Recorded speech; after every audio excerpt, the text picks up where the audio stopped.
Imagine I was not here. How would you describe me? What would you learn from me? How would you remember me? Remember, remember, remember. How many times do we say it? Zamislite da nisam ovdje. Kako biste me opisali? Šta biste naučili od mene? Kako biste me pamtili? Pamtite, pamtite, pamtite, pamtite. Koliko puta to kažem? But what do you want to remember? Who, where, how, why? Memory is an enemy, and memory is a friend. Ali šta želite upamtiti? Koga? Gdje? Kako? Zašto? Pamćenje je neprijatelj i pamćenje je prijatelj. Excellencies, ladies and gentlemen, dear friends. These words are reminiscences from January 2004 in Stockholm. The Swedish government had organized a series of 4 discussion forums on genocide and related issues. The 2004 discussion was the last, and it was entitled Genocide, Threats and Responsibilities. Ekscelencije, dame i gospodo, dragi prijatelji, ove riječi su sjećanje na januar 2004. godine u Štokholmu, kada je švedska vlada organizovala seriju od 4 foruma za diskusiju o genocidu i srodnim pitanjima. Diskusija iz 2004. godine bila je posljednja i nosila je naziv Genocid, prijetnje i odgovornosti. In his opening address, the late Secretary General of the United Nations, Kofi Annan, once again apologized for the reluctance of the UN to react in Rwanda in spring 1994, when all signs of an approaching human catastrophe were visible. General Dallaire had received earlier that year detailed plans of the genocide and asked for permission to confiscate the weapons from Tutsis. U svom uvodnom govoru pokojni general sekretar Ujedinjenih nacija Kofi Annan još jednom se izvinuo zbog oklijevanja Ujedinjenih nacija da reaguje u Ruandi u proljeće 1994. godine, kada su bili vidljivi svi znaci nadolazeće ljudske katastrofe. General Dallaire je ranije te godine primio detaljne planove genocida i zatražio dozvolu da oduzme oružje od Tutsija. He could also have mentioned the appeal for air support put forward by Ton Karamans, then the commander of Dutch Bat, part of the peacekeeping mission in Srebrenici, UN's safe area. Kofi Annan je također tom prilikom mogao spomenuti istu stvar, apel za zračnu podršku koju je uputio Tom Karemans, tadašnji komandant Dutch Bata, dijela mirovne misije u Srebrenici, UN-ovoj sigurnosnoj zoni. Today, we have gathered here to remember what happened 30 years ago, and we have to ask ourselves, our decision makers, our politicians and diplomats, haven't we learned anything from the past? Danas smo se ovdje okupili da se prisjetimo svega što se dogodilo prije 30 godina i moramo se zapitati i naše donosioce odluka, političare i diplomate, nismo li ništa naučili iz prošlosti? The bloody century, the 20th century in world history, is behind us, but the legacy has followed us to the new millennium.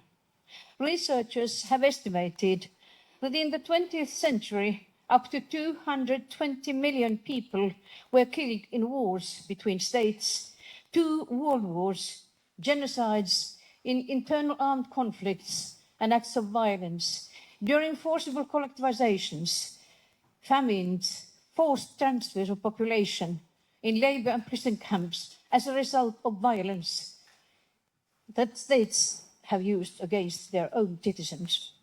Najkrvaviji vijek u svjetskoj historiji je iza nas, ali njegovo nasljeđe pratilo nas i u novi milenijum. Istraživači su procijenili da je u 20. vijeku do 220 miliona ljudi ubijeno u ratovima između država. 2 svjetska rata, genocidima, u unutrašnjim oružanim sukobima i aktima nasilja, tokom prisilne kolektivizacije, vještačke gladi, prisilnog preseljavanja stanovništva i radnim i zarobljeničkim logorima i kao rezultat nasilja koje su države koristile protiv vlastitih građana. If we look back into the history of the 20th century, we can find several examples of misjudgments of humanitarian crisis, and I have chosen 3 of them. Ako se osvrnemo na historiju 20. vijeka, možemo pronaći nekoliko primjera pogrešnih procjena humanitarnih kriza. Odabrala sam vam predstaviti 3 od njih. In the late 1930s, Neville Chamberlain, commenting on Germany's policy towards Czechoslovakia as being a quarrel in a faraway country between people of whom we know nothing, how wrong he was, not while characterizing the territorial claims Germany put forward to Czechoslovakia at that time like this. Krajem 30. godina Neville Chamberlain je komentarisao njemačku politiku prema Čehoslovačkoj kao svađu u nekoj dalekoj zemlji između ljudi o kojima mi ne znamo baš ništa. Koliko li je samo Chamberlain tada pogriješio kada je ovako karakterizirao teritorijalne zahtjeve koje je Njemačka postavila Čehoslovačkoj. Correspondingly, Federal Chancellor of Germany, Helmut Schmidt, annoyed at the negative reaction to the Soviet occupation of Afghanistan from the Carter administration, established that, and I quote, Afghanistan is a very small country, very remote, end of quote. I isto tako, shodno tom, savezni kancelar Helmut Schmidt, iritiran negativnom reakcijom Carterove administracije na sovjetsku okupaciju Afganistana, utvrdio je sljedeće i citiram ga sad. Afganistan, to je neka vrlo mala zemlja, vrlo je daleko. And finally, in May 1993, the US State Secretary Warren Christopher described the Bosnian War, and I quote, a humanitarian crisis a long way from home in the middle of another continent. The Bosnian War was much more than this. It was the worst massacre, worst destruction after the Second World War in Europe. I konačno taj treći primjer u maju 1993. godine kada je američki državni sekretar Warren Christopher opisao i bosanski rat kao humanitarnu krizu daleko od kuće usred potpuno drugog kontinenta. Bosanski rat je bio puno više od toga. Bio je najveći masakr na svijetu poznat. I have often been asked whether a mass destruction like genocide could be prevented. It is my personal view that the question should be posed in a totally different form. Do we want to remember mass destruction and crimes against humanity? People and relief organizations functioning at grassroots levels recognize the beginning of humanitarian crisis. People who feel being threatened are our mentors, and it is our duty to listen to them. The means to prevent do exist. The UN Security Council could act, but the problem is the veto right of the 5 permanent members of the Council. Često su me pitali da li se masovno uništenje poput genocida može spriječiti i na koji način. Ja smatram da bi to pitanje trebalo postaviti potpuno drugačije. Želimo li spriječiti masovno uništenje i zločine protiv čovječnosti? Ljudi i humanitarne organizacije koje djeluju na lokalnom nivou prepoznaju početak humanitarnih kriza. Ljudi koji se osjećaju ugroženi su naši mentori i naša je dužnost da ih slušamo. Sredstva za sprječavanje postoje. Vijeće sigurnosti UN-a moglo bi djelovati, ali problem je pravo veta 5 stalnih članica koje sjede u vijeću. The US journalist and writer Samantha Powers has said, and I quote, if we look carefully at ourselves in the mirror, most of us must accept the fact that we, ourselves, are the problem of a genocide. Američka novinarka i spisateljica Samantha Powers je rekla, ako se pažljivo pogledamo u ogledalo, većina nas mora prihvatiti činjenicu da smo i mi sami problem genocida. She also emphasizes the ethical duty of an individual to refrain from being silent. Ona također naglašava etičku dužnost pojedinca da se suzdrži od šutnje. I wrote the following words to commemorate Spanish journalist Miguel General Mora, he was my guide to Srebrenica. Sljedeća riječ sam napisala kako bi se sjećala Miguela, novinara koji je bio moj vodič do Srebrenice, taj prvi put u martu 1996. kada sam otišla. It is our duty to give face to those who suffer or whose faces have been crushed, voice to those who do not have it or who have been deprived of it, so that we could see their pain and suffering, so that we could hear their call.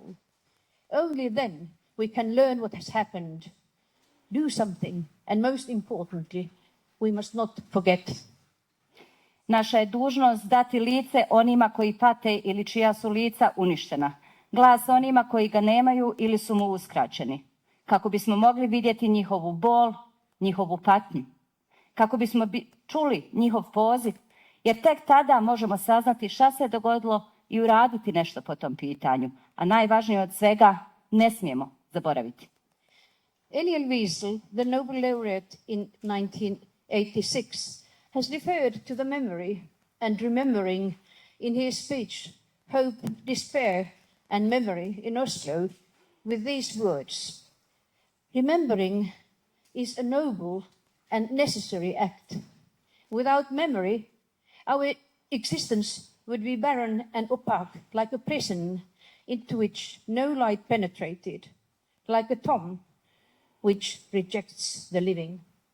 Elie Wiesel, dobitnik Nobelove nagrade za mir 1986. godine, osvrnula se na sjećanje i pamćenje u svom govoru Nada, očaj i sjećanje u Oslu sa ovim riječima. Sjećanje je plemenit i neophodan čin. Bez sjećanja naše postojanje bi bilo jalo i neprozirno, poput zatvora u koji svjetlost ne prodire, poput grobnice koja žive odbacuje.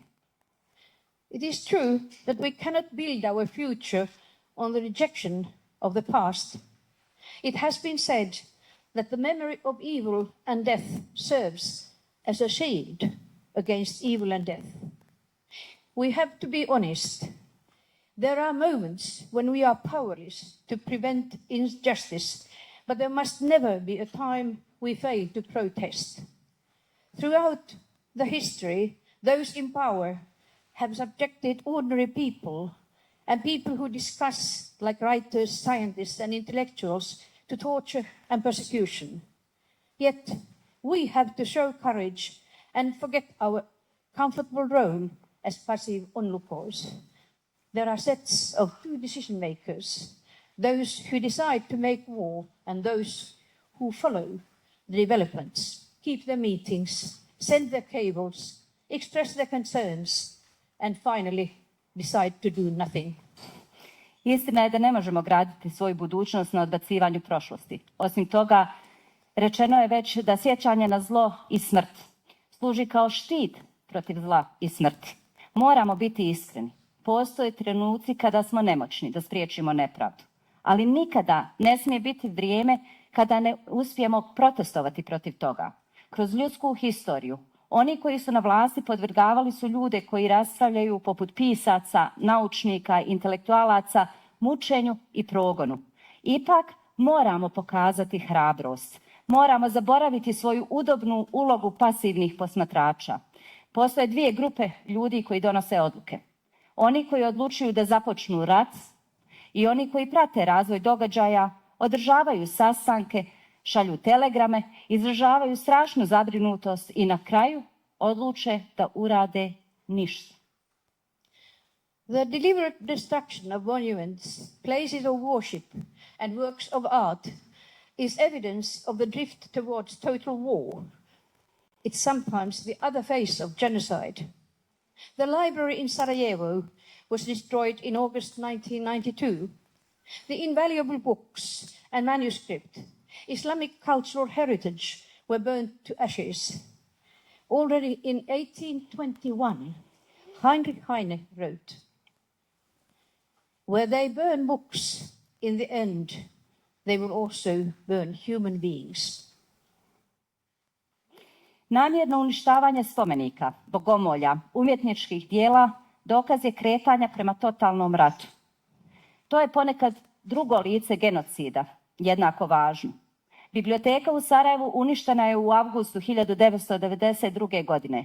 Neprocjenjive knjige i rukopisi, islamska kulturna baština, spaljeni su do pepela.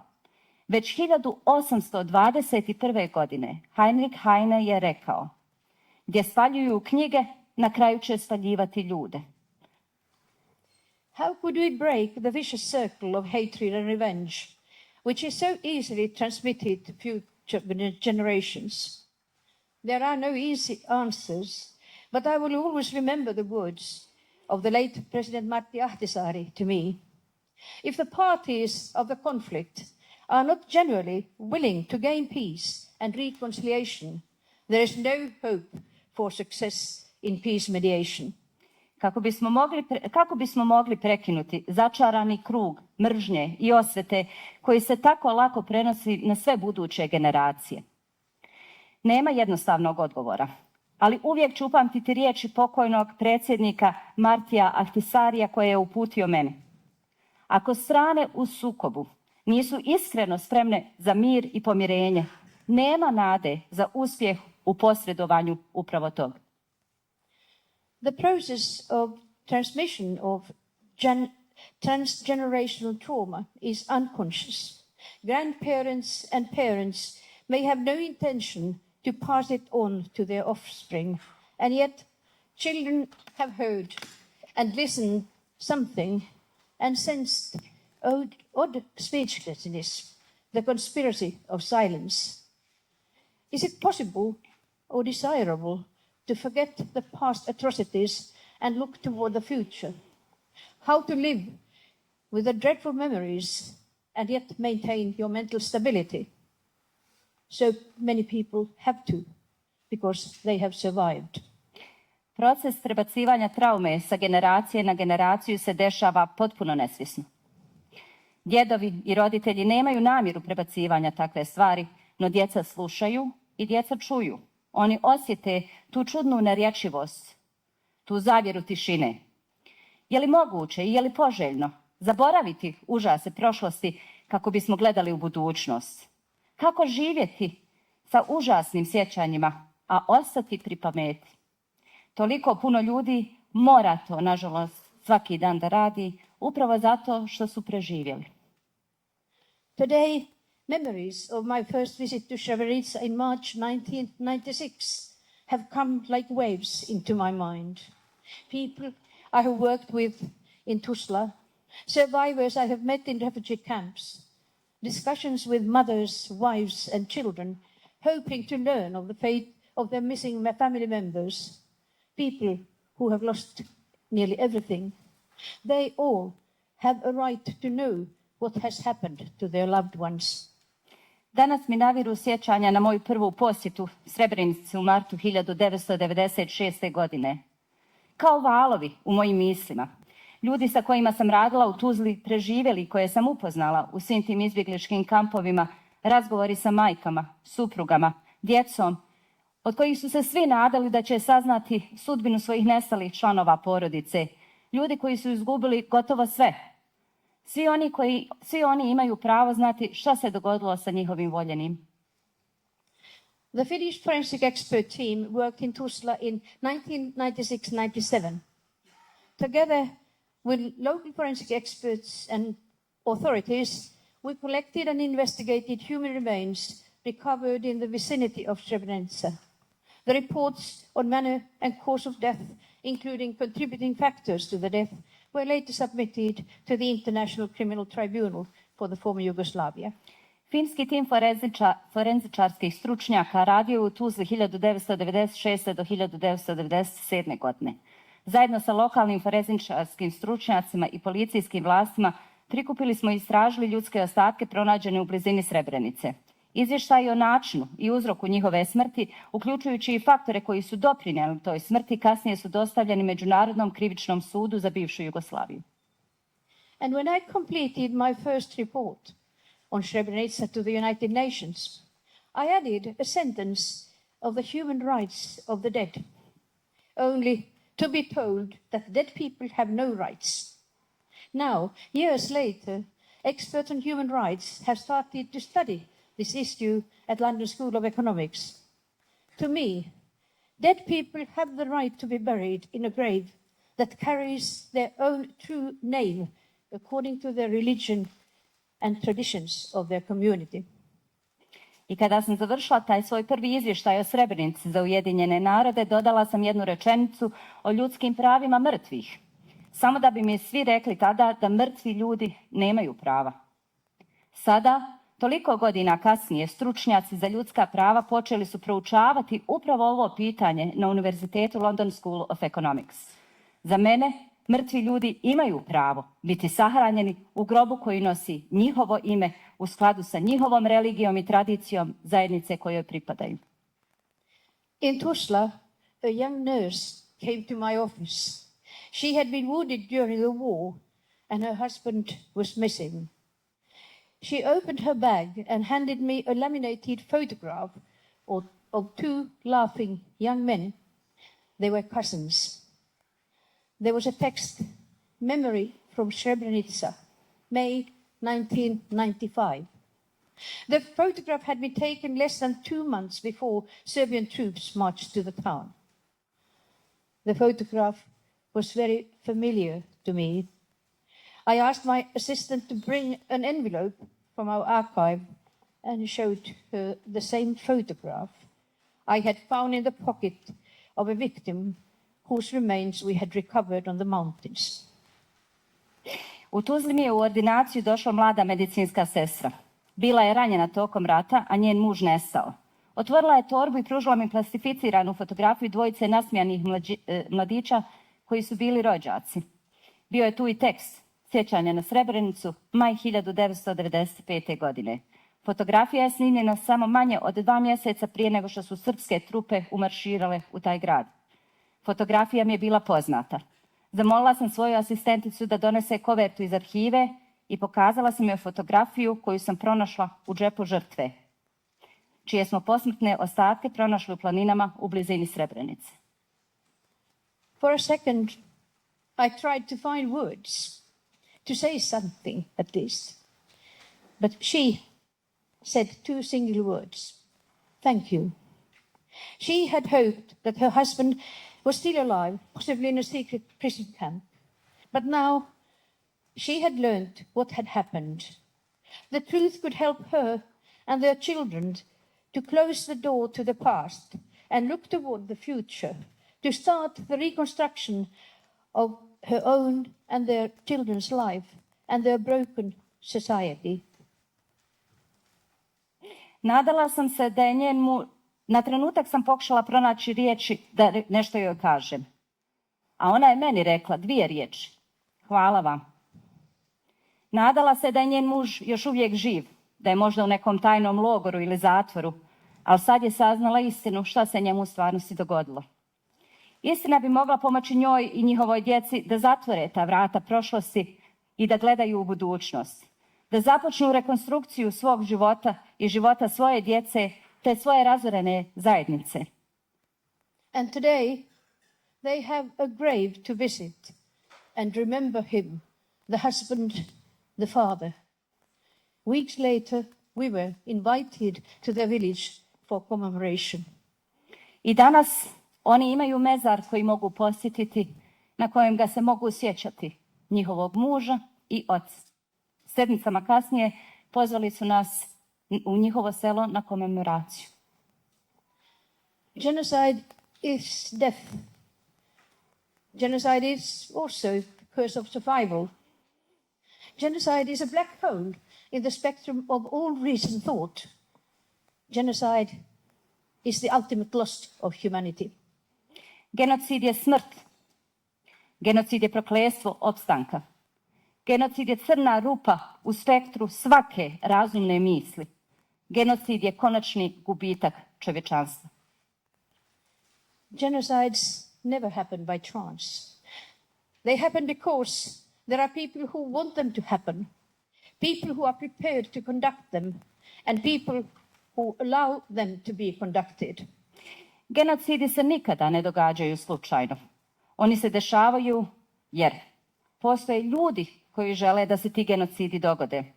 Postoje ljudi koji su spremni da ih sprovedu i ljudi koji dozvoljavaju da se oni sprovedu.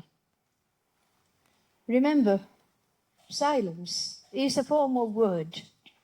Inaction, an act of conspiracy. Zapamtite ovo, šutnja je oblik, vrsta govora. Nečinjenje ničega je čin zavjere. Remembrance is 99% of forgetfulness and 1% of reworked narrative of another's experience. Everything we ever remember is important, but it's even more important what we must not forget. Sjećanje je 99% zaborava i 1% prerađene naracije tuđeg iskustva. Sve čega se ikada sjećamo je važno, ali je još važnije ono što ne smijemo zaboraviti. Genocide is not an act of murder. It is thousands and millions of acts of murder. The Nazis did not kill 6 million Jews. The Inter have nearly a million Tutsis. The Serbs, the thousands of inhabitants of Srebrenica. They killed one, and then another, and then another, and then another. Genocid nije čin ubistva. To su hiljade i milioni ubistava. Nacisti nisu ubili 6 miliona Jevreja. Interahme skoro milion Tucija, Srbi hiljade stanovnika Srebrenice. Oni su ubili prvo jednog, pa još jednog, pa još jednog, pa još jednog. Do not forget the survivors. Do not condemn them to a second death of billion. They are our teachers, and they only have us. Nemojte zaboraviti preživjele. Nemojte osuđivati ni umrle na drugu smrt, na zaborav. Oni su naši učitelji i oni imaju samo nas.